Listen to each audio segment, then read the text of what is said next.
Halo guys, welcome to channel, balik sama aku Soft. Kali ini aku akan kasih tahu ke kalian semua tutorial cara menghapus latar belakang mudah. Langsung saja itu. Yang pertama kita download dulu aplikasinya Background Eraser. Di sini aku udah download aplikasinya gitu. Tinggal kalian download aja dari Play Store. Selanjutnya kita klik load up foto.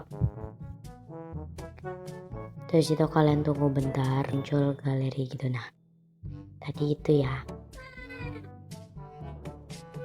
Sorry guys, ada suara kucing. Lalu kalian klik galeri. Terus itu di sini kalian cari aja foto yang mau kalian hapus di eraser itu. Di sini aku mau pakai foto yang ini. Aku akan jelasin satu persatu dulu ya guys. Di sini kalian klik down aja. Bisa di crop juga. Terus itu kalau yang manual itu dia menghapusnya tuh kayak gini, yang manual. Tapi kalian harus bersabar untuk menghapus si background fotonya ini, harus dihapus pelan-pelan.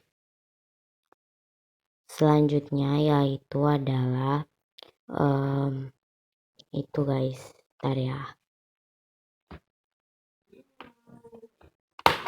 ntar guys. Nah kalau yang magic itu dia langsung menghapus gitu. Nah kayak gini tapi nggak menghapus, jadi dia tuh pelan-pelan gitu loh. Jadi aku lebih suka sama si magic. Kalau yang auto dia langsung hapus semua latar belakangnya tuh kayak gitu, tapi sesuai warnanya juga ya guys. So kalau kalian udah tahu, jangan lupa untuk klik subscribe ya guys. Bye bye.